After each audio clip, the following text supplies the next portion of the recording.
الحمد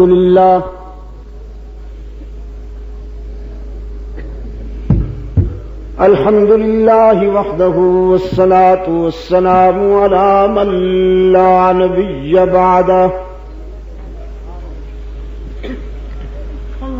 وعلى آله وأصحابه الذين أوفوا عهده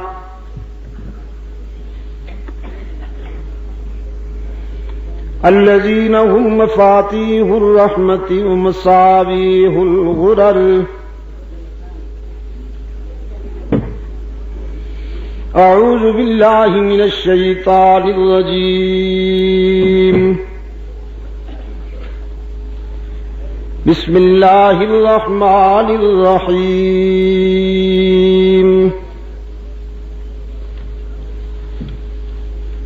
إن الله اشترى من المؤمنين أنفسهم وأموالهم بأن لهم الجنة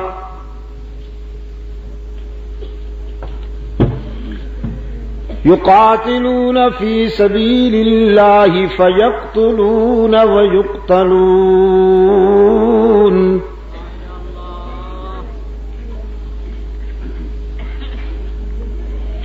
وعدا عليه حقا في التوراة والإنجيل والقرآن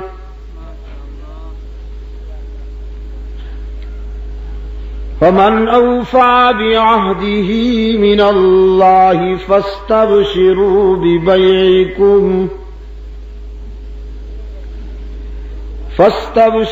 ببيعكم الذي بايعتم به وذلك هو الفوز العظيم.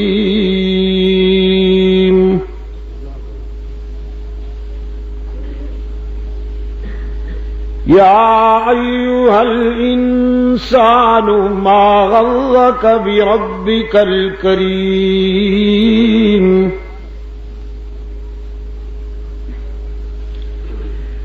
الذي خلقك فسواك فعدلك في أي صورة ما شاء ركبك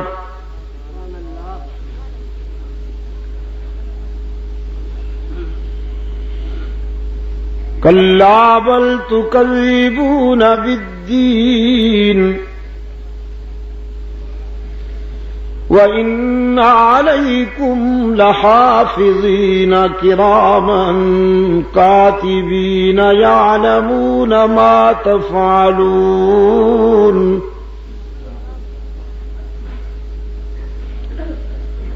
إن الأبرار لفي نعيم وإن الفجار لفي جحيم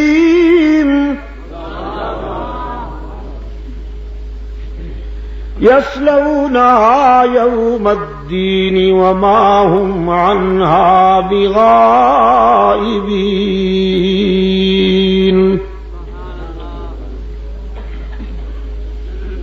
وما أدراك ما يوم الدين ثم ما أدراك ما يوم الدين يوم لا تملك نفس لنفس شيئا يوم لا تملك نفس لنفس شيئا والأمر يومئذ لله. صدق الله مولانا العظيم وصدق رسوله النبي الأمي الكريم ونحن على ذلك لمن الشاهدين والشاكرين والحمد لله رب العالمين.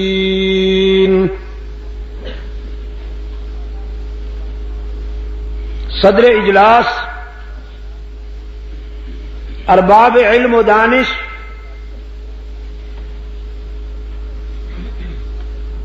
انجمن تبلیغ قرآن و سنت کے کارکنان، محترم بزرگوں اور عزیز دوستوں، آج 9 ستمبر 1986 ہم یہاں انجمن تبلیغ قرآن و سنت پشاور کے زیر اہتمام غالباً 10 روزہ شہدائے اسلام کانفرنس کے تیسرے اجلاس میں دعوت و تبلیغ کی نسبت سے جمع ہے۔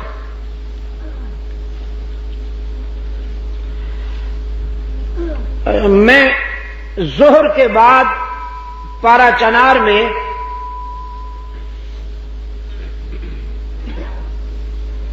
ایک کانفرنس میں گفتگو کرنے کے بعد تقریباً وہاں سے 4:30 بجے روانہ ہو کر 9:30 بجے یہاں پہنچ سکا اور اپنے بے رحم منصف کی عدالت میں میں نے رحم کی اپیل کی کہ آج کے اجلاس میں میری شرکت کو مستثنا کرتے ہوئے مجھ پہ رحم کیا جائے۔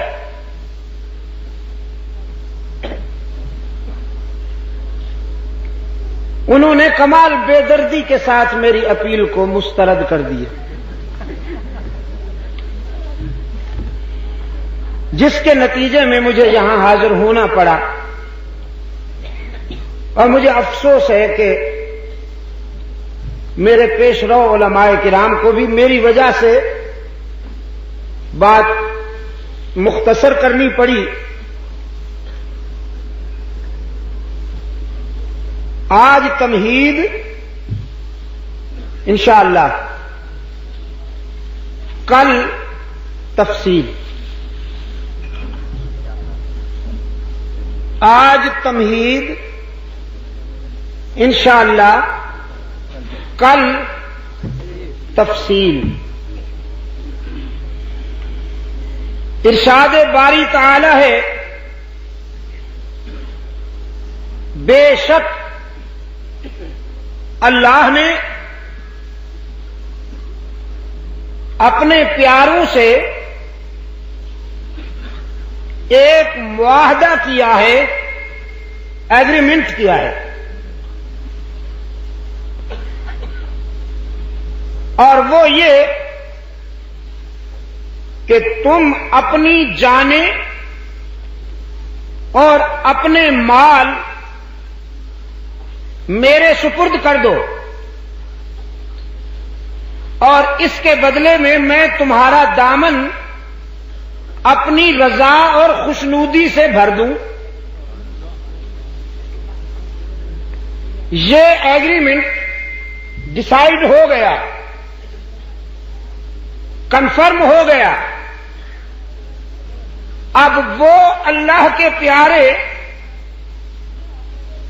قرآن جنہیں اہل ایمان سے تعبیر کرتا ہے،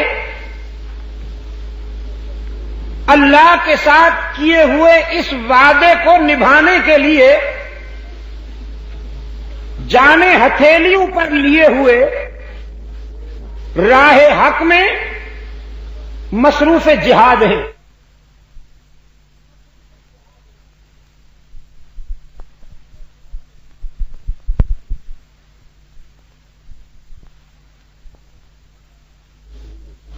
مارے جاتے ہیں،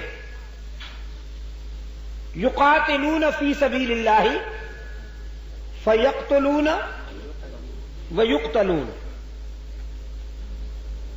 مارنا ہی جیت نہیں، کبھی کبھی مر جانا بھی جیت۔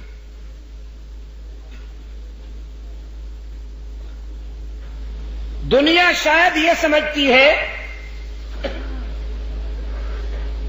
کہ مد مقابل کو مار دینا ہی فتح ہے،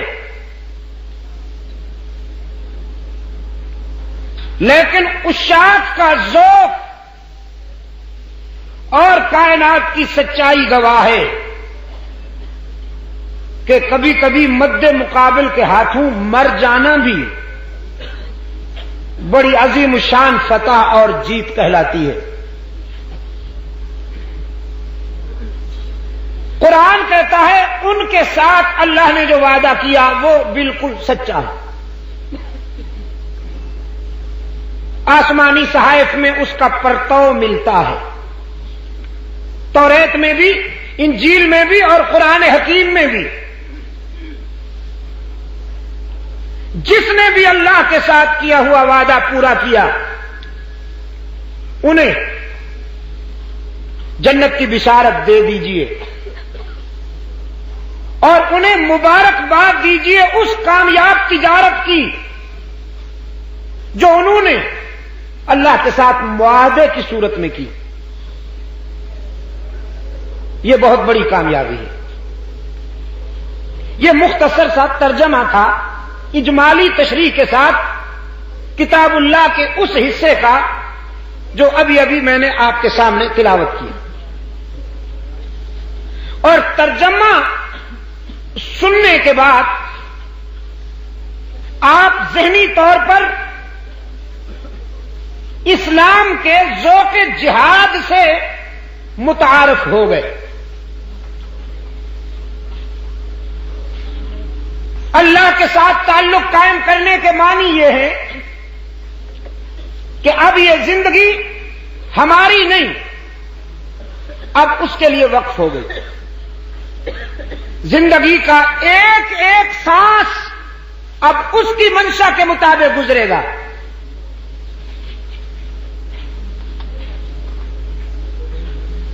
اسلام کے دور اساسی میں آپ جب مطالعاتی تجزیہ فرمائیں گے تو آپ کو رحمت عالم صلی اللہ علیہ وسلم کے مکتب کا ہر فیض یافتہ اسی ذوق کا حامل نظر آئے گا۔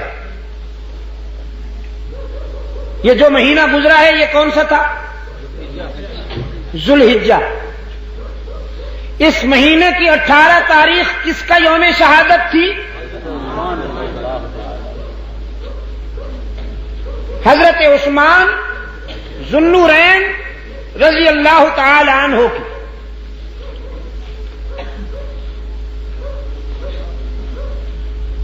اور محرم الحرام کی 1 تاریخ کس کی شہادت کی یاد دلاتی ہے؟ امام عدل و حریت حضرت عمر فاروق رضی اللہ تعالی عنہ۔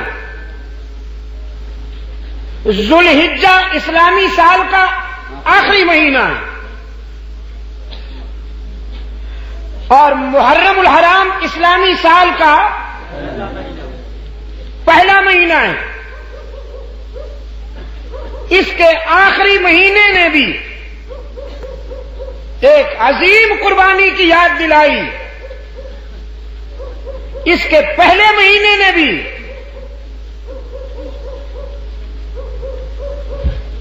ایک عظیم الشان قربانی کی یاد تازہ کر دی۔ اسلام کی ابتدا بھی قربانی ہے، اسلام کی انتہا بھی قربانی ہے۔ جو اس کوچے میں آئے وہ جان ہتھیلی پہ رکھ کے آئے۔ یہاں مجاور نہیں، مجاہد بننا پڑے گا۔ یہاں حلوائی نہیں،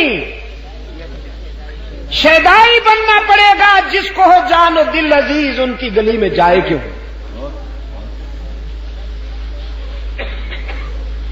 یہاں جو بھی آئے گا آزمایا جائے گا۔ ایک جگہ قرآن کہتا ہے، فرمایا الف لام میم احسب الناس ان يتركوا ان يقولوا آمنا ان یقولوا آمنا وهم لا یفتنون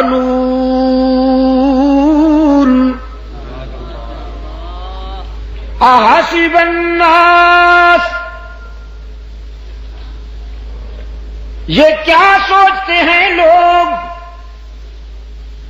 ان یترکوا ان یقولوا آمنا،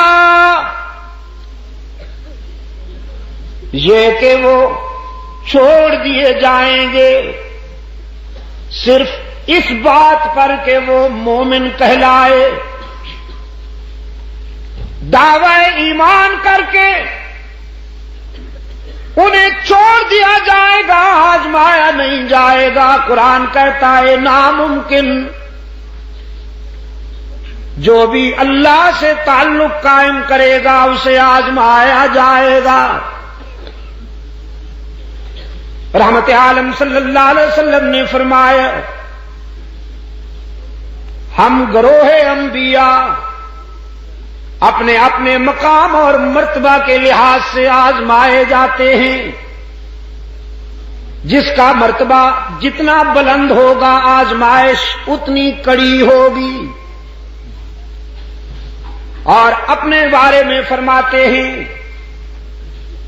اگر مجھے مقام محبوبیت ملا ہے تو آزمائشیں بھی اتنی کڑی ہوئی، مجھے جن دکھوں سے گزرنا پڑا، مجھے جن آزمائشوں سے گزرنا پڑا، مجھے جن آلام سے گزرنا پڑا، رحمت عالم صلی اللہ علیہ وسلم فرماتے ہیں اگر میرے دکھ، اگر میری اذیتیں، اگر میرے آلام کا کچھ حصہ پوری کائنات انسانی پر تقسیم کیا جائے تو آبادیاں خالی ہو جائیں، لوگ چیختے ہوئے ویرانوں کی طرف نکل جائیں، تڑپ تڑپ کے جان دے دیں۔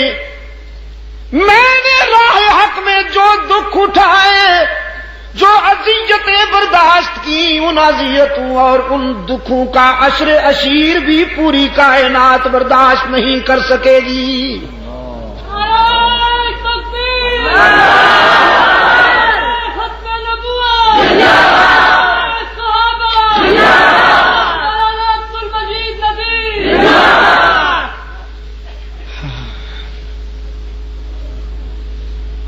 آزمائش ہوگی۔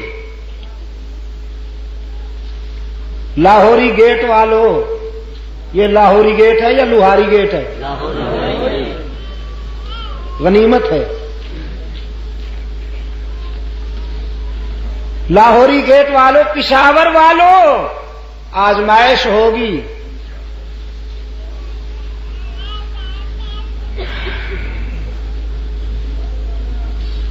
آزمائش ضروری ہے، کمپلسری ہے۔ جو اس کا بنے گا آزمایا جائے گا، یہ اس کی مرضی۔ آزمائش کی جو ادا پسند کرے وہی اپنا لے، چاہے تو آنسو میں آزمائے، چاہے تو مسکراہٹوں میں آزمائے۔ مسکراہٹیں بھی آزمائش ہوتی ہیں۔ آپ نے سمجھا کہ آنسو آزمائش ہے، آپ نے سمجھا دکھ آزمائش ہے، میں کہتا ہوں مسکراہٹیں بھی آزمائش ہیں۔ ارباب علم و دانش، میرے عزیز نوجوان، بڑھاپا تو آزمائش ہے ہی، جوانی بھی آزمائش ہے، اسرت تو آزمائش ہے ہی، یسرت بھی آزمائش ہے، غربت تو آزمائش ہے ہی، تونگری اور ثروت بھی آزمائش ہے۔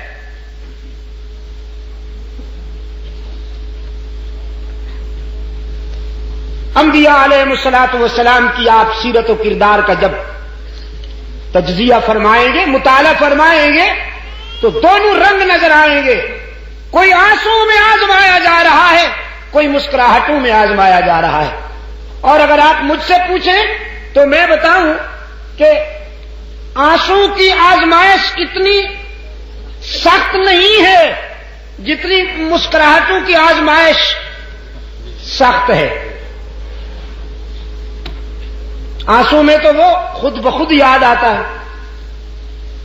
کسی وقت کے بڑے فرعون کو جب 104, 105, 6 کے ٹمپریچر پہ بخار چڑھا ہوا ہو, جسم دہک رہا ہو, تو خود بخود یا اللہ رحم کر, یا اللہ رحم کر. کبھی جس کے زبان پہ اللہ کا نام نہیں آیا, بخار کی حدت و شدت خود بخود اس کے زبان پہ اللہ کا نام لے آتی ہے. لیکن جب صحت ہو, شباب ہو, جوانی ہو, فراغت ہو, دولت ہو, آسودگیاں ہوں اور آسانیاں ہوں, اس وقت اگر کوئی اللہ کو یاد کرے اور اسے نہ بھلائے, یہ بہت بڑی بات ہے, بہت بڑی بات ہے. بڑھاپے کے سجدے بھی غنیمت ہیں, لیکن جوانی کے سجدوں کی کیا بات ہے. بڑھاپے میں تو ضعیف جھک ہی جاتا ہے بیچارہ. ویسے بھی جب تن میں ریشہ پڑ جائے, پیری سے گردن جھک جائے اور فطرت پکار پکار کے کہے اب تو جھک سجدے میں ہو سرکش خدا کے سامنے, تو وہ جھک ہی جاتا ہے. لیکن جب شریانوں میں گرم گرم خون کی روانی ہو, عزائم میں جولانی ہو, نفس امارہ مائل بشیطانی ہو, امنگوں میں مد و جزر ہو, عزائم میں تلاطم ہو, اس وقت اگر کوئی اپنی جوانی اور اپنے شباب کو اپنے محسن اعظم کے آگے جھکا دے تو کیا بات ہے. میں کہا کرتا ہوں بڑھاپے کے ہزاروں سجدے جوانی کے ایک سجدے کا مقابلہ نہیں کر سکتے. اللہ میرے جوانوں کو آہ سحرگاہی عطا فرما. اللہ میرے جوانوں کو رات کے سناٹے میں اپنے معبود کے سامنے جھکنا نصیب فرمائے. ان لمحات کو نہ گنوانا. یہ بہت تھوڑا سا عرصہ ہوتا ہے اور لوٹ کر نہیں آتا. پھر جھکا ہوا تھا نا بوڑھا, یوں یوں چلتا ہوا جا رہا تھا, لکڑی ہاتھ میں اور یوں یوں. ایک بچے نے دیکھا تو قریب آ کے کہنے لگا بابا کیا ڈھونڈتے ہو. ہائے ہائے, بابے کے آنسو نکل گئے. حسرت سے بچے کو دیکھ کے کہنے لگا بیٹا جوانی کھو گئی ہے وہی ڈھونڈ رہا, وہ لوٹ کے نہیں آئے گی. یہ مختصر سا انتہائی شارٹ پیریڈ ہوتا ہے جو گزر جاتا ہے تو لوٹ کے نہیں آتا. اس پیریڈ میں کچھ یادیں ترتیب دے دو. رات کی تنہائی میں ذرا اللہ سے باتیں کر کے دیکھو. ادھر ادھر بھٹکتے ہو, بندوں سے امیدیں قائم کرتے ہو, لوگوں سے آرزویں وابستہ کرتے ہو, عزیزوں رشتہ داروں کے آگے جھولی پھیلاتے ہو, حکمرانوں کے در پہ بے ضمیر بن کر کاسہ گدا پھیلاتے ہو. کبھی اس سے بھی تو مانگ کے دیکھو جو اپنے در پہ آنے والے کو تانا دیے بغیر اس کا دامن بھر دیتا ہے. مسکراہٹوں میں بھی آزماتا ہے, آنسو میں بھی آزماتا ہے. خلیل اللہ کو آزمایا مسلسل آنسو, اور حضرت سلیمان علیہ السلام کو آزمایا مسلسل مسکراہٹیں, مسلسل مسکراہٹیں. بعض لوگوں کا خیال یہ ہے ولی اللہ بننے کے لیے کنگال ہونا ضروری ہے. جس کے کپڑے اچھے ہوں لوگ اس کو ولی ماننے کے لیے تیار نہیں. دیکھو جی اللہ والا بنتا ہے. لباس تو دیکھو،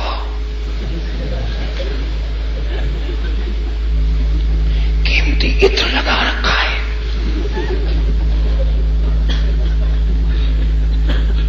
کیوں حضرت مفتی صاحب؟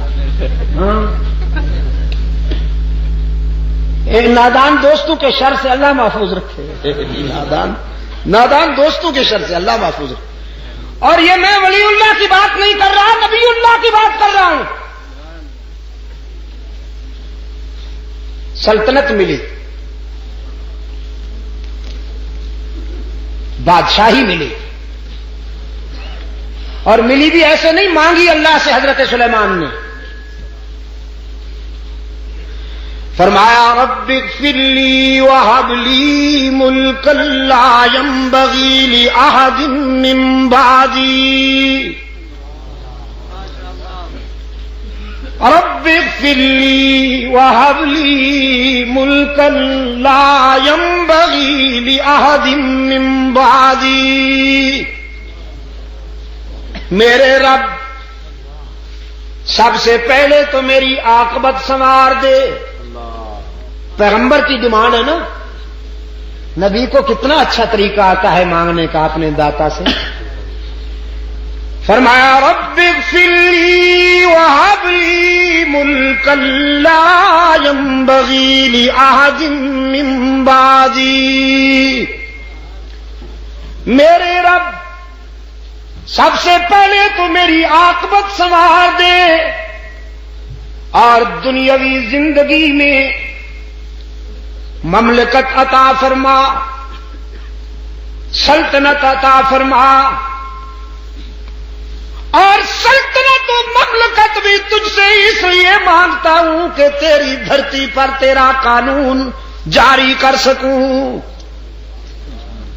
اس لیے حکومت نہیں مانگتا کہ ایوبیہ میں عیاشی کر سکوں. ہاں، سلطنت عطا کر، حکومت عطا کر.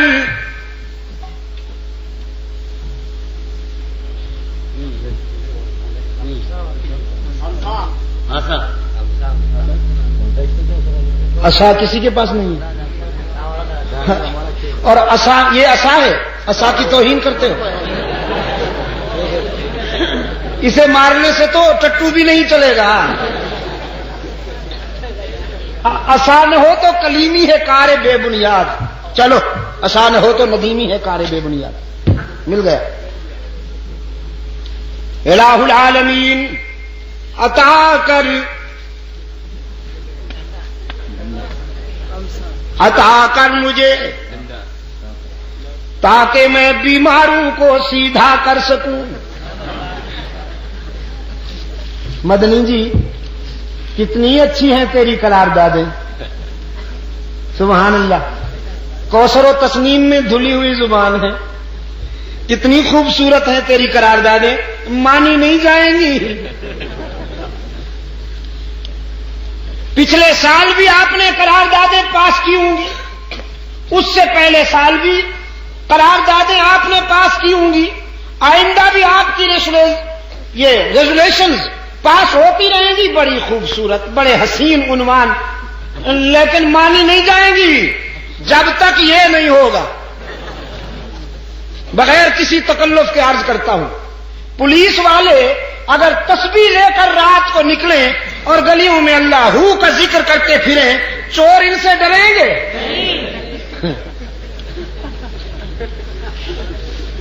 چوروں نے کسی کا کھسکار سنا. چور بڑا بدبخت ہوتا ہے، اپنے سائے سے بھی ڈرتا ہے. چمگادڑ بھی اگر کسی کونے میں پر مار دے تو اس کی جان نکلنے لگتی ہے. کھسکار سنا گلی میں، اس نے کاروائی روک کے بھاگنا چاہا. جو ہی نقب سے سر باہر نکالا تو دیکھا مولانا صاحب تہجد کے لیے جا رہے تھے. ساتھی سے کہنے لگا اپنا کام جاری رکھو، مولوی جا رہے ہیں، اس سے کچھ نہیں ہوگا. اس سے ڈرنے کی کیا بات ہے؟ یہ بہت ضروری ہے. آپ سمجھے گے نہیں؟ اور حضرت سلیمان علیہ السلام نے اللہ سے مانگا یہ الہ العالمین یہ عطا کر تاکہ میں بیماروں کو سیدھا کر سکوں، متکبرین اور فرعونوں کو، وقت کے فرعونوں کو سیدھا کر سکوں، مملکت عطا کر۔ اور الہ العالمین مملکت بھی ایسی چاہتا ہوں کہ پھر میرے دور میں ایسی سلطنت کسی اور کو نہ ملے۔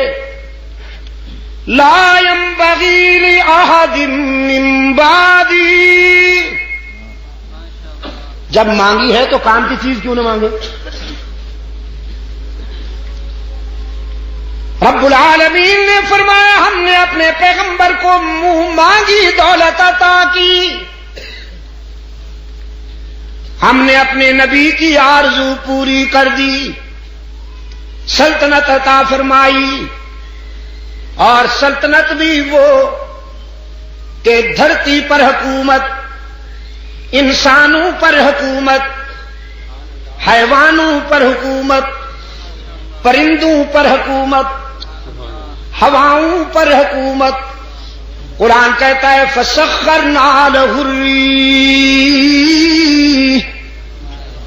ہم نے ہواؤں کو بھی پابند کر دیا، باد سرسر کی تیزی کو بھی روک دیا، باد صبا کی لطافتوں کو بھی روک دیا۔ ٹھہر جاؤ، انتظار کرو، سلیمان کی انگلی جدھر اٹھتی جائے تم اپنی پرواز کی وہی راہ متعین کر لو۔ تجری بامرہ رخاء، ہوائیں سلیمان علیہ السلام کے اشارے پر چل رہی ہیں، جانور محکوم، پرندے محکوم۔ قرآن کہتا ہے وَحُشِرَ لِسُلَيْمَانَ جُنُودُهُ مِنَ الْجِنِّ وَالْإِنسِ وَالطَّيْرِ فَهُمْ يُوزَعُونَ۔ لشکر سلیمانی تیار ہوا، اس لشکر میں انسان بھی شامل ہیں، حیوان بھی شامل ہیں، پرندے بھی شامل ہیں۔ احقاق حق اور ابطال باطل کے پروگرام پر سلیمانی لشکر رواں دواں ہے۔ قرآن کہتا ہے حتی اذا اتوا علی واد النمل قالت نملہ یا ایھا النمل ادخلوا مساکنکم لا یحطمنکم سلیمان وجنودہ وهم لا يشعرون۔ ایک وادی میں حضرت سلیمان علیہ السلام کا لشکر آیا، ایک وادی میں۔ قرآن کہتا ہے حتی اذا اتوا علی واد النمل، چیونٹیوں والی وادی، جہاں چیونٹیاں بہت تھیں، چیونٹیوں والی وادی، وادی نمل۔ قالت نملۃ یا ایھا النمل ادخلوا مساکنکم، ایک نملہ نے، ایک چیونٹی نے اپنی برادری کو خطاب کرتے ہوئے کہا جلدی جلدی اپنے سوراخوں میں گھس جاؤ، سلیمان کا لشکر آ رہا ہے، کہیں روندی نہ جاؤ، کہیں بلڈوز نہ ہو جاؤ، گھس جاؤ اپنے بلوں میں اور اپنے سوراخوں میں۔ یا ایھا النمل ادخلوا مساکنکم لا یحطمنکم سلیمان، کہیں تمہیں سلیمان اور اس کا لشکر کچل نہ ڈالے۔ سوال ہوا پیغمبر تو بڑا رحم دل ہوتا ہے، وہ اس کمزور اور حقیر مخلوق کو کیوں کر روندے گا؟ قرآن کلام فطرت ہے نا، فوراً جواب دیا وَهُمْ لَا يَشْعُرُونَ، جان بوجھ کر تو نہیں روندیں گے، تم چھوٹی چھوٹی ہونا، نظر نہیں آتی ہونا، اس لیے انہیں پتہ بھی نہیں چلے گا تم روندی جاؤ گی۔ چیونٹی کو بھی پتا ہے، چیونٹی کو بھی یہ معلوم ہے کہ پیغمبر انسان ہوتے ہیں اور انسان والی نظر رکھتے ہیں۔ پیغمبر وہی جانتے ہیں جو حق تعالی کی طرف سے انہیں بتایا جائے، ورنہ وہ کائنات کے ہر صغیر و کبیر کو نہیں جانتے۔ چیونٹی کو معلوم ہے، لیکن عصر حاضر کے چیونٹے ابھی تک نہیں مانتے، انہیں یہ بات سمجھ میں نہیں آ رہی۔ فَتَبَسَّمَ ضَاحِكًا مِّن قَوْلِهَا، چیونٹی کے یہ بات سن کر حضرت سلیمان علیہ السلام مسکرا دیے، چونکہ حضرت سلیمان علیہ السلام تمام پرندوں کی اور جانوروں کی زبانیں سمجھتے تھے، منطق الطیر کو سمجھتے تھے، حشرات الارض کو سمجھتے تھے، ان کی آوازیں سن کر سمجھ جاتے تھے۔ جب دیکھا کہ چیونٹی اپنی برادری کی خیر خواہی کر رہی ہے اور انہیں کہہ رہی ہے کہ جلدی جلدی سے اپنے بلوں میں چھپ جاؤ، تو مسکرا دیا اور حق تعالی کے حضور دامن پھیلا دیا۔ ربی اوزعنی ان اشکر نعمتک التی انعمت علی وعلی والدی وان اعمل صالحا ترضاه وَأَدْخِلْنِي بِرَحْمَتِكَ فِي عِبَادِكَ الصَّالِحِينَ۔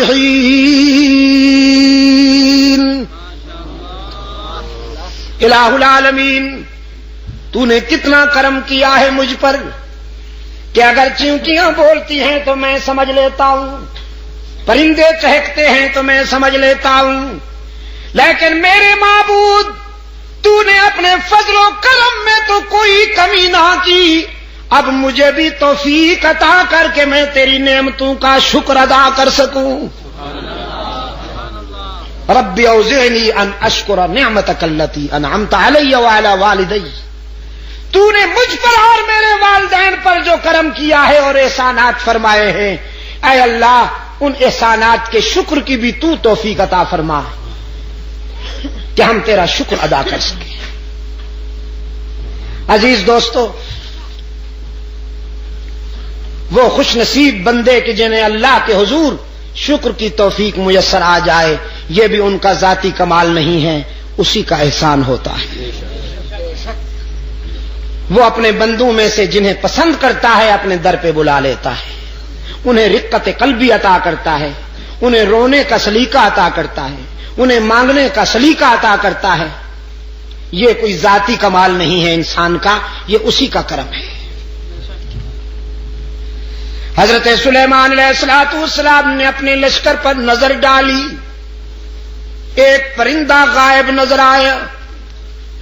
قرآن کہتا ہے وَتَفَقَّدَ الطَّيْرَ فَقَالَ مَا لِيَ لَا أَرَى الْهُدْهُدَ أَمْ كَانَ مِنَ الْغَائِبِينَ۔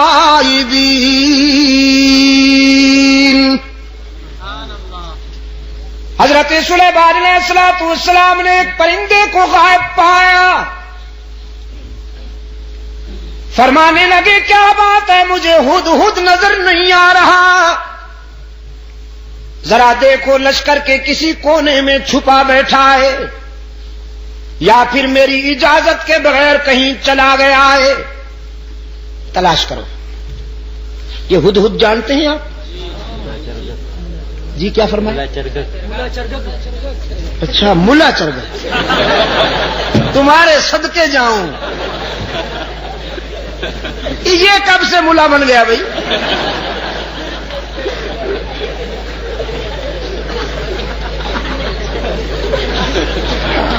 اور آپ کو یہ اتھارٹی کس نے دی ہے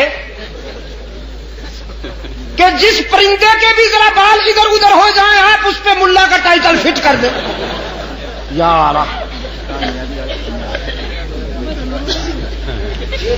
چلو پھر بھی گوارا ہے، اچھا پرندہ ہے، بڑا خوش نصیب پرندہ ہے، قرآن میں جس کا تذکرہ فخریہ انداز میں آیا ہے۔ ہاں، اس پر حسد کیا تھا کوے نے۔ حضرت سلیمان علیہ الصلوۃ والسلام نے جب اس ہدہد سے پوچھا کہ تمہارے اندر کون سی خوبی ہے، اللہ نے تمہیں کون سی خوبی عطا کی ہے، تو یہ کہنے لگا اللہ کے نبی، مجھے اللہ نے یہ خوبی عطا فرمائی ہے کہ میں خشک زمین کو دیکھ کر اندازہ کر لیتا ہوں کہ پانی کتنا دور ہے۔ نظر میں رسائی دے دی ہے اللہ نے، خشک زمین کو دیکھ کر میں یہ اندازہ کر لیتا ہوں کہ کتنی گہرائی پہ پانی مل سکتا۔ حضرت سلیمان علیہ الصلوۃ والسلام نے فرمایا بھی تم تو بڑے کام کے ہو، ہمیں ویرانوں میں اور صحراؤں میں سفر کرنا ہوتا ہے، تو ہم کیوں نہ تمہاری اس استعداد سے کام لیں، اس صلاحیت سے کام لیں، بس تم ہمارے ساتھ رہا کرو، ہمارے ہم سفر رہا کرو، تاکہ ہم تیری اس خداداد صلاحیت سے کام لے سکیں۔ اللہ کے نبی نے ہدہد کو اپنا مقرب بنا لیا، اپنا ہم سفر بنا لیا۔ کوے میاں سے برداشت نہ ہوا۔ یہ کوا جانتے ہیں نا آپ، کالے لباس والا مسٹر بلیک ہی۔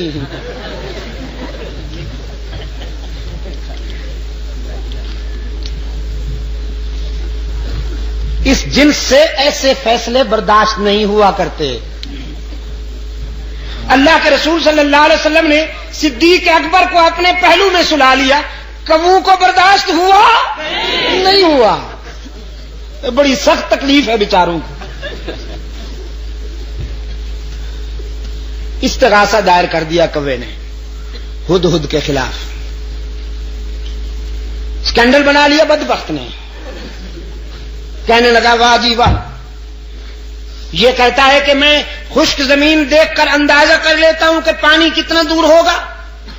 بالکل غلط ہے، میں نے کئی مرتبہ دیکھا ہے کہ یہ جال میں پھنسا ہوا پھڑک رہا ہوتا ہے۔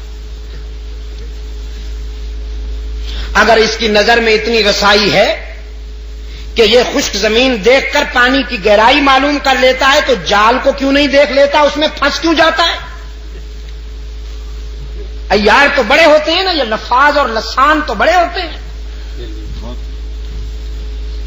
اس انداز خطابت میں استغاثہ دائر کیا کہ سننے والے بھی متاثر ہوئے، کہنے لگے جی بالکل ٹھیک ہے، یہ تو بات واقعی تفصیل طلب ہے، وضاحت طلب ہے کہ اگر ہدہد پانی کی گہرائی کو دیکھ لیتا ہے تو زمین کے اوپر جو جال تنا ہوا ہوتا ہے اس کو کیوں نہیں دیکھ لیتا؟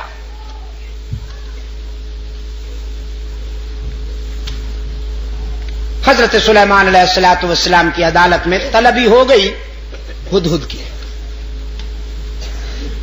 کوا بھی برادری سمیت آ پہنچا۔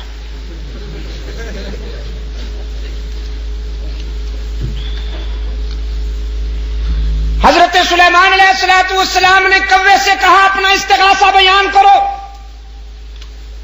اس نے وہ کہانی پھر دوہرا دی کہ جناب یہ کہتا ہے میں زمین کو دیکھتا ہوں تو اندازہ کر لیتا ہوں پانی کتنا دور ہے، جبکہ یہ زمین کے اوپر والے جال کو نہیں دیکھ سکتا، اس میں پھنس جاتا ہے، تو اس کا یہ دعویٰ غلط ہے، خلافت اس کو نہیں ہمیں ملنی چاہیے۔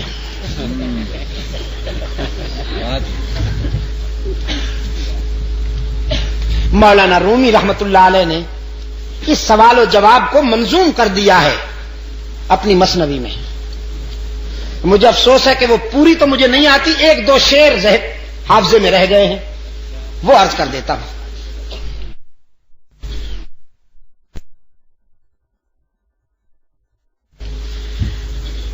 ہدہد نے جب کوے کا استغاثہ سنا تو مسکرا دیا،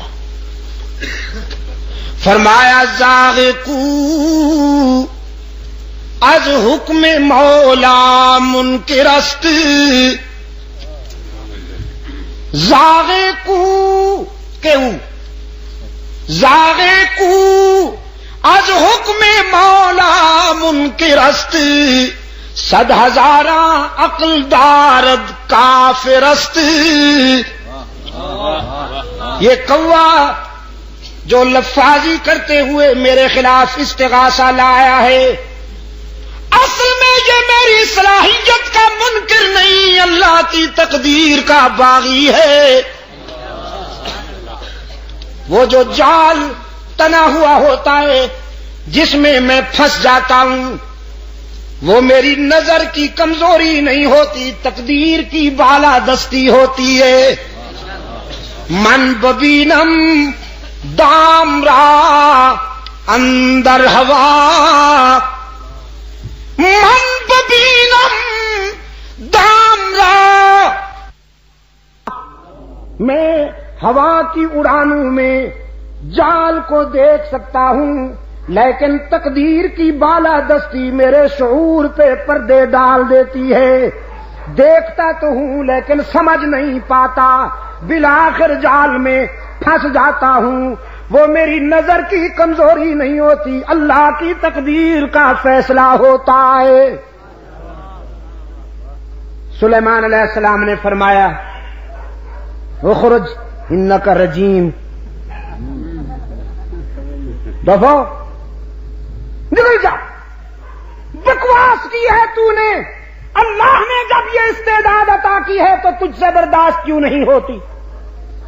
کوے نے کہا جی جاتے ہیں، ناراض کیوں ہوتے ہیں؟ جاتے ہیں ناراض کیوں ہوتے ہیں؟ نکل جاؤ نا. جاتے ہیں جی. احتجاج کرنے کی تو اجازت ہے، پروٹیسٹ تو کریں ہم ذرا، تحریک تو چلائیں آپ کے اس فیصلے کے خلاف. سلیمان علیہ السلام نے فرمایا قیامت تک چیختے اور چلاتے رہو گے، تمہارا منہ بھی کالا رہے گا، تمہارا جسم بھی کالا رہے گا. حسد کے مارے ہمیشہ حسد کے اندھیروں میں ڈوبے رہتے ہیں. اللہ جنہیں اپنے فضل و کرم سے نوازے وہ پیغمبر کے پہلو میں سوتے رہتے ہیں. نعرہ تکبیر،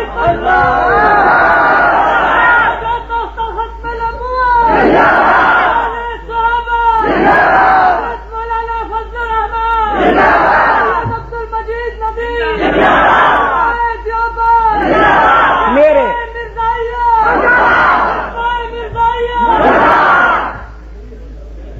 اچھا کچھ دوستوں کو نعرے کے ذریعے تقریر کا شوق ہوتا ہے، یہ بڑے ہوشیار ہوتے ہیں. یہاں تو انہیں ارشاد الحق وقت دیتا نہیں مائک پر، پھر نعرے کے ذریعے وہ بہرحال چھوٹی موٹی تقریر تھوڑے تھوڑے ٹکڑوں میں فرما ہی دیتے ہیں. تو میرے عزیز دوستو، ہدہد کے متعلق میں عرض کر رہا تھا. دیکھیے 12:30 پھر ہو رہے ہیں، تاریخ بدل گئی ہے. میں نے کہا حضرت وہ اسلاف کی روایات تو یہ رہی ہیں کہ عشاء کے بعد بیان شروع ہوا صبح تک جاری رہا. لوگ کہتے ہیں شاہ جی رحمت اللہ علیہ عشاء کے بعد بیان شروع کرتے تھے، صبح تک جاری رہتا تھا. تو میں نے کہا کچھ روایات ہماری بھی یاد رکھی جائیں گی. ہاں لوگ کہیں گے جی ایک مولانا عبد المجید ندیم شاہ صاحب ہوتے تھے، ہم خود ان جلسوں میں شریک ہوتے تھے، 9 تاریخ کو تقریر شروع کرتے تھے، 10 تاریخ تک جاری رہتی تھی. تاریخ بھی بدل گئی.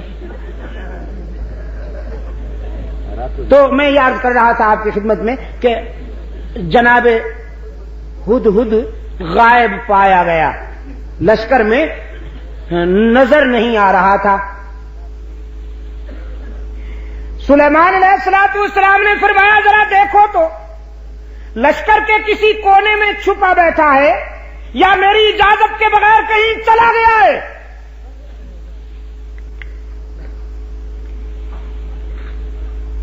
حضرت سلیمان علیہ السلام کے رضاکاروں نے پورے لشکر کا جائزہ لیا، دیکھا کہ ہدہد نہیں ہے. سلیمان علیہ السلام کی خدمت میں رپورٹ پیش کی گئی کہ اللہ کے نبی وہ واقعی یہاں نہیں ہے اور کہیں جا چکا ہے. فرمایا لَأُعَذِّبَنَّهُ عذابا شديدا لأعذبنه عذابا شديدا أو لأذبحنه أو ليأتيني بسلطان مبين. چونکہ اجازت کے بغیر کہیں چلا گیا، اس فرار کی اسے سخت سزا دوں گا، ہو سکتا ہے کہ سزائے موت بھی دے دوں. اجازت کے بغیر چلا گیا ہے، سخت سزا ملے گی، سزائے موت بھی دے سکتا ہوں. لیکن پیغمبر تیری عظمت پہ قربان جاؤں، جلال کے ساتھ جمال کا پہلو بھی موجود ہے. فرماتے اولا یأتینی بسلطان مبین، لیکن صفائی کا موقع ضرور دیا جائے گا. اگر اپنی غیر حاضری کی کوئی معقول وجہ بتا دی تو معاف بھی کر سکتا ہوں. اور ہدہد جائزہ مشن پہ تشریف لے گئے تھے،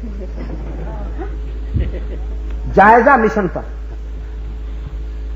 ہوا کے جھونکوں نے پرواز کی اور جا کے اپنے پیر بھائی کو اطلاع دی، تو یہاں اڑانوں میں مصروف ہے، پیغمبر یاد کر رہا ہے، تجھے ناراض ہو رہا ہے، جلدی پہنچ ورنہ مارا جائے گا. نبی کا غضب کوئی معمولی بات تو نہیں. قرآن کہتا ہے فَمَكَثَ غَيْرَ بَعِيدٍ، تھوڑی دیر ہوئی کہ ہدہد ہوا میں کلا بازیاں کھاتا ہوا اللہ کے نبی کی بارگاہ رحمت میں آ پہنچا اور اپنا صفائی کا بیان دینے لگا. احطت بما لم تحط به وجئتک من سبأ بنبأ یقین. کہنے لگا اللہ کے نبی میں کوئی عیاشی کے لیے نہیں گیا تھا، جشن آزادی منانے کے لیے نہیں گیا تھا. محسوس نہ کرنا عزیز دوستو، میں پھر آ گیا ہوں وہیں. جی ایوبیا پوائنٹ پر. آئی ایم ویری سوری، میرا جی نہیں چاہتا میں اس طرح کی غلیظ باتوں کو چھیڑ کر اپنا ذوق مجروح کروں،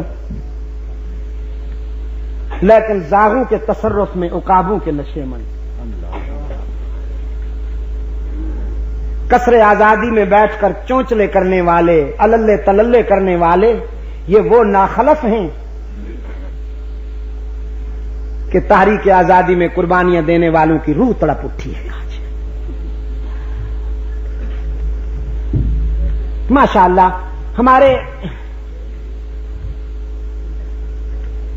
بعض دوستوں نے اس موقع پر قومی غیرت کا ثبوت دیتے ہوئے وزارت سے تو انہیں نکال دیا، ان کا ریزائن لے لیا، بڑی اچھی بات.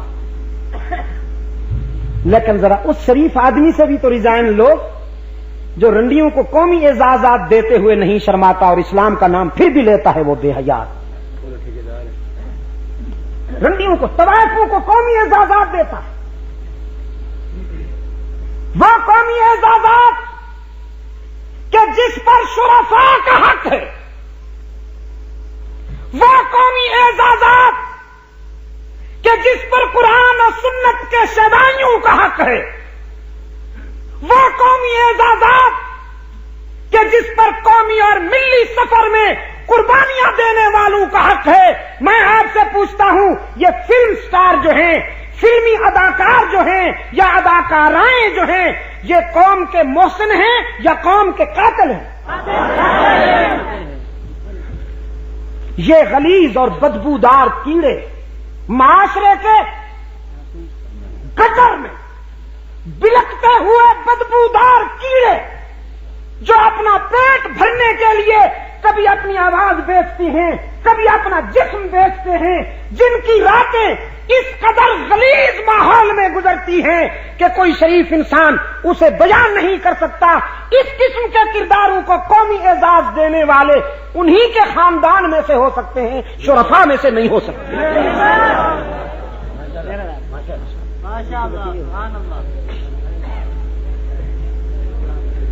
ایوب تنولی صاحب نے کوئی انوکھا جرم تو نہیں کر لیا.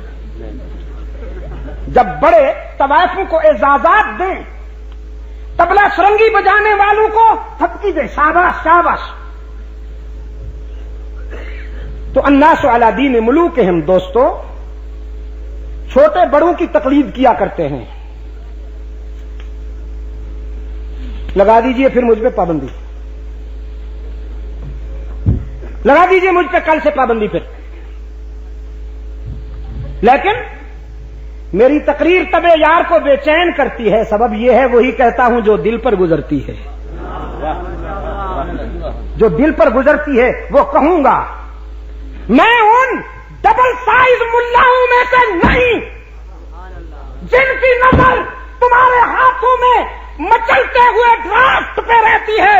الحمدللہ میں ان کرداروں کا نام لیوا ہوں کہ جو حکمرانوں کی چشم غضبناک کو دیکھ کر اللہ کی رضا اور خوشنودی تلاش کیا کرتے ہیں. نعرہ تکبیر،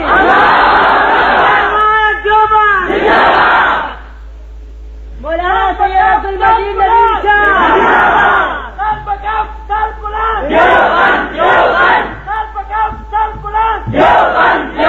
میں آپ سے پوچھتا ہوں کہ فلمی اداکاروں کو تمغے دینا یہ اسلام کی خدمت ہے یا اسلام سے غداری ہے؟ پوچھتا ہوں آپ سے. اور وہ بکے ہوئے ملا، وہ بے حیا ملا جو اس کردار کو بھی اسلام قرار دیتے ہیں، وہ مولوی اسلام کے وفادار ہیں یا غدار ہیں؟ ان بے حیاؤں کے پیچھے نمازیں بھی نہیں ہوتی، ان دین فروشوں کے پیچھے نمازیں بھی نہیں ہوتی، اور اتنی سزا ان کو نہیں ملے گی جتنی سزا ان ڈبل ڈیکر ملاؤں کو ملے گی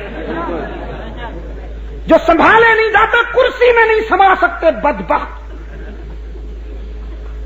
جن کے لیے آفیشل چیئر بنانی پڑتی ہے. میرے عزیز دوستو، آزادی نصیب ہوئی ہے تمہیں، لیکن کبھی غور کیا کن کی قربانیوں کی بدولت؟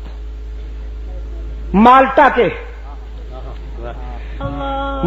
کے عقوبت خانوں میں سال ہا سال گزارنے والے شیخ الہند محمود حسن کی قربانیوں کی بدولت،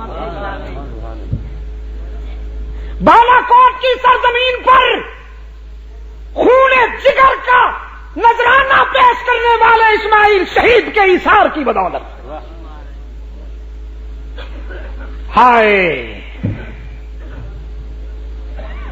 جلتا ہے جن کا خون چراغوں میں رات بھر، جلتا ہے جن کا خون چراغوں میں رات بھر، ان غمزدوں سے پوچھ کبھی قیمت سحر.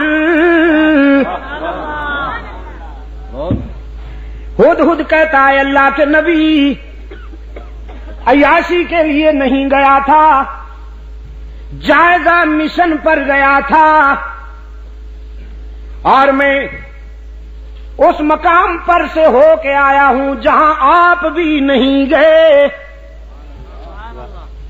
وہاں سے میں ایک یقینی خبر لایا ہوں قوم سبا سے متعلق. میں نے ایک قوم دیکھی ہے، میں نے ایک قوم دیکھی ہے جو سورج کی پوجا کرتی ہے، سورج کو طلوع اور غروب ہوتے وقت سجدہ کرتی ہے. ایک عورت ان پر حکمرانی کر رہی ہے.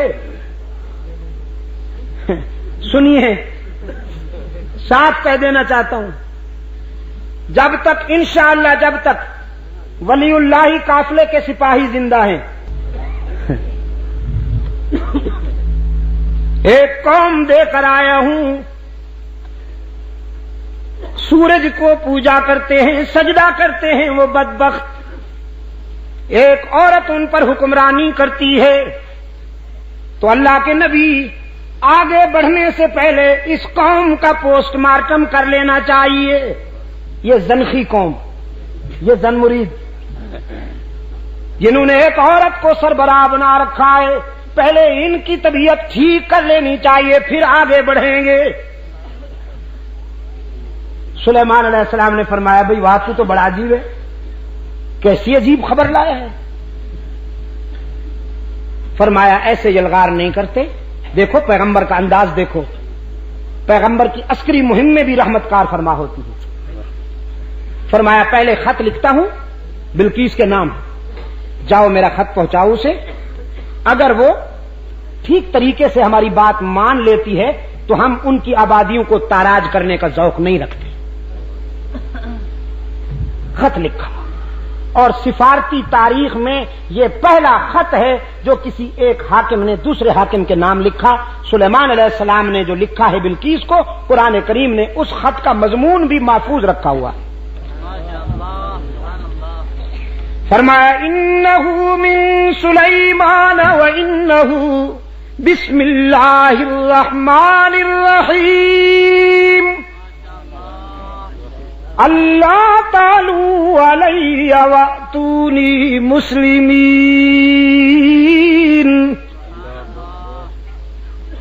یہ خط اللہ کے نبی حضرت سلیمان علیہ السلام کی طرف سے لکھا جا رہا ہے، اور اس کے نام سے جس سے بڑا رحم کرنے والا، مہربانی کرنے والا کوئی نہیں۔ ہمارا خط پڑھتے ہی کسی خوش فہمی میں مبتلا مت ہو جانا۔ اللہ تعالی علیہ، خوش فہمی میں مبتلا ہو کر، احساس برتری میں مبتلا ہو کر کہیں ہم سے ٹکرانے کی غلطی نہ کرنا۔ ہم تجھے دعوت دیتے ہیں کہ سراپا تسلیم اور رضا بن کر صداقت کو اپنا لو، اللہ کی وحدانیت اور میری نبوت کا اقرار کر لو۔ ملکہ سبا بلقیس نے حضرت سلیمان علیہ السلام کا خط اپنی کابینہ کے سامنے رکھا، ان سے پوچھا کیا رائے ہے تمہاری، کیا کرنا چاہیے اس سلسلے میں؟ ایسے موقع پر نمبر بنانے والے لوگ بڑے پرجوش ہوا کرتے ہیں۔ نمبر بنانے کے لیے بعض حضرات نے رائے دی ہم خون کی ندیاں بہا دیں گے، جہاں آپ کا پسینہ گرے گا وہاں ہمارا۔ یہ بڑے رٹے رٹائے جملے ہیں جو لوگوں کو بیوقوف بنانے کے لیے استعمال کیے جاتے ہیں۔ ہم تیار ہیں، ہر قسم کی قربانی دیں گے، اور آپ تو اسٹیل مین ہیں، وہ مین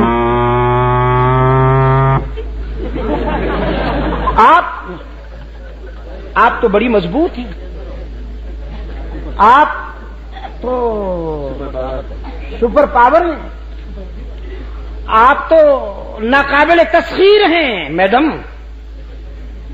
بیگم، آپ کو کوئی نقصان نہیں پہنچا سکتا، اور آپ کے یہ رضاکار، آپ کے یہ فداکار آپ کے اشارے پر جانے دیں گے، ہم خون کی ندیاں بہا دیں گے، ہم اڑا کے رکھ دیں گے تیرے دشمنوں کو۔ قرآن کریم بڑا شفاف آئینہ ہے، ہر کردار بیدار نظر آتا ہے۔ قرآن کریم نے ملکہ بلقیس کو یہ کریڈٹ عطا کیا ہے کہ اپنے مشیروں وزیروں کی یہ لنترانیاں سن کر بے وقوف ہونے کے بجائے اس نے حقیقت پسندی سے کام لیا۔ قالت ان الملوک اذا دخلوا قریۃ افسدوها وجعلوا اعزۃ اہلها ذلۃ وکذالک یفعلون۔ اپنے مشیروں وزیروں سے کہنے لگی تم مجھے تصادم اور ٹکراؤ کی طرف لے جانا چاہتے ہو، لیکن مجھے ٹکراؤ پسند نہیں، اس لیے کہ جب دو طاقتیں لڑتی ہیں، جب بادشاہ آپس میں ٹکراتے ہیں تو مظلوم انسانوں کا خون بہتا ہے۔ دو اونٹ جب لڑتے ہیں تو چیونٹیاں پس جاتی ہیں بیچاری، فرمایا آبادیاں ویرانے بن جاتی ہیں، انسانی خون کی ندیاں بہتی ہیں، ماؤں کی مامتا لٹتی ہے، بہنوں کی چادریں اڑتی ہیں، بیٹیوں کے دوپٹے تار تار ہوتے ہیں، بچے یتیم بنتے ہیں، ضعیفوں کی کمر ٹوٹتی ہے، جوانوں کے بازو ٹوٹتے ہیں، لاشوں کے ڈھیر لگتے ہیں، اور مجھے یہ منظر پسند نہیں، میں ٹکراؤ کو پسند نہیں کرتی۔ میری پرپوزل یہ ہے، انی مرسلۃ الیہم بہدیہ، میں ایک ہدیہ بیچتی ہوں۔ کیا؟ تحفہ، پریزنٹ، نذرانہ، جزاک اللہ، کیا؟ نذرانہ بھیجتی اور دیکھتی ہوں کہ ہمارا بھیجا ہوا عطیہ، ہمارا بھیجا ہوا نذرانہ کیا رنگ دکھاتا ہے۔ بڑے قیمتی ہیرے، بڑے قیمتی جواہرات حضرت سلیمان علیہ السلام کی خدمت میں روانہ کیے کہ یہ لیجئے اور ہمارا پیچھا چھوڑ دیجیے۔ جیسے آج کل حضرت صاحب یہ جوڑا آپ کے لیے ہے، قبول فرمائیے۔ حضرت صاحب یہ ڈرافٹ رکھ لیجئے، جہاں آپ کی مرضی ہو وہی خرچ کر دیجئے، اور اگر حضرت صاحب بہت سخت ہیں نہیں لیتے تو پھر حضرت صاحب کے صاحبزادے جو ہیں، جزاک اللہ، تو بھی پہنچا ہوا معلوم ہوتا ہے مجھے،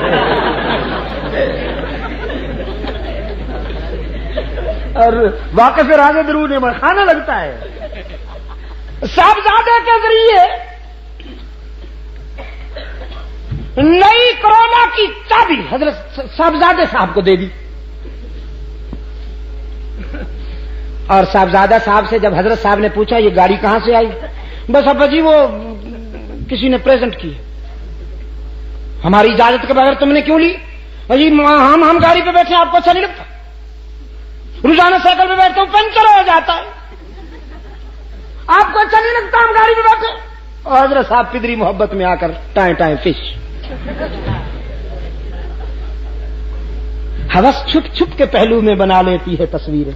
اقبال نے کہا نا، براہیمی نظر پیدا بڑی مشکل سے ہوتی ہے، ہوس چھپ چھپ کے پہلو میں بنا لیتی ہے تصویریں، یہ ہوس۔ نذرانہ آیا حضرت سلیمان علیہ السلام کی خدمت میں، اور جناب سلیمان علیہ السلام اللہ کا نبی ہے، نذرانہ دے کر فرمایا اتمدوننی بمال، کیا تم مجھے مال و دولت کا لالچ دے کر راہ حق سے ہٹانا چاہتے ہو؟ میں تمہارے نذرانے کیسے قبول کر سکتا ہوں؟ مجھے تو وہ دینے والا ہے جس سے بہتر دنیا میں کوئی دینے والا ہی نہیں ہو سکتا، میں تو رب سے لینے والا ہوں، اور تم نے یہ نذرانہ بھیج کر ہمیں چیلنج کیا ہے، تم نے سمجھا ہے کہ ہم تمہارا نذرانہ اور تحفہ دیکھ کر راستے سے ہٹ جائیں گے، تو یوں دیکھ کے فرمایا ہے بھائی کوئی، اٹھا کے لائے اسے ابھی۔ ایک جن کھڑا ہوا کہنے لگا جی مجھے اجازت دیجئے، آپ یہاں سے کوچ کرنے نہیں پائیں گے، آپ یہاں سے اٹھ کر آگے نہیں چلیں گے تو میں اسے لا کے پیش کرتا ہوں۔ ایک اور بولا، قرآن کہتا ہے قال عفریت من الجن انا اتیک بہ قبل ان یرتد الیک طرفک، اس نے کہا میں پلک جھپکنے سے بھی پہلے لاتا ہوں۔ چنانچہ جناب ملکہ بلقیس تخت سمیت حضرت سلیمان علیہ السلام کے قدموں میں، جناب سلیمان علیہ السلام کے پاس ملکہ سبا بلقیس آئی، لوگوں کی آنکھیں کھلی رہ گئیں، ایک دوسرے کی طرف سوالیہ نظروں سے لوگ دیکھتے ہیں اور نگاہوں نگاہوں میں کہتے ہیں دیکھو تو صحیح پیغمبر کا اختیار کتنا ہے، بلقیس کو پلک جھپکنے سے بھی پہلے منگوا لیا۔ حضرت سلیمان علیہ السلام نے یہ منظر دیکھا، قرآن کہتا ہے سلیمان علیہ السلام نے فوراً وضاحت کی، قال ھذا من فضل ربی لیبلونی اشکر ام اکفر، یہ میرا ذاتی اختیار نہیں ہے، یہ تو میرے رب کا فضل و کرم ہے، اس نے یہ مہربانیاں کی ہیں، لیکن اس میں بھی بڑی آزمائش کار فرمائے، وہ اتنی مہربانیاں کر کے مجھے دیکھنا چاہتا ہے کہ میں اس کی نعمتوں کا شکر گزار بندہ بنتا ہوں یا تکبر کرتا ہوں، لیکن الہ العالمین میں تکبر سے پناہ مانگتا ہوں، تیری ناراضگی سے پناہ مانگتا ہوں، میں تو تیرے در پر عاجزی کرنے والا بندہ ہوں، مجھے توفیق شکر بھی تو عطا کر تاکہ میں شکر کرتا جاؤں، تیری نعمتوں میں اضافہ ہوتا جائے۔ یہ میں نے تقریباً 1.25 گھنٹے کی محنت بلکہ 1.5 گھنٹے کی محنت اس لیے کی کہ آپ کے ذہن میں یہ بات بٹھا سکوں کہ رب العالمین کبھی آنسو میں آزماتے ہیں، کبھی مسکراہٹوں میں آزماتے ہیں۔ آنسو میں آزمائش بھی بڑی سنگین ہے، لیکن میرے نزدیک مسکراہٹوں میں کامیاب ہونا اس سے بھی بہت اہم ہے۔ اپنے انبیاء کو حق تعالی نے آنسو میں بھی آزمایا، مسکراہٹوں میں بھی آزمایا، تو یہی ادا کار فرما رہی حلقہ رسالت تک۔ اللہ نے اپنے محبوب کے یاروں کو، اللہ نے اپنے محبوب کے صحابہ کو مسکراہٹوں میں بھی آزمایا، آنسو میں بھی آزمایا۔ اگر زندگی رہی تو انشاءاللہ کل یہیں سے بات آگے بڑھے گی۔ اللہم صلی علی سیدنا۔ ہاں، یہ ایک تو کتاب ہے انڈیا میں جو میرا دورہ ہوا، اس میں ہونے والے 11 خطبات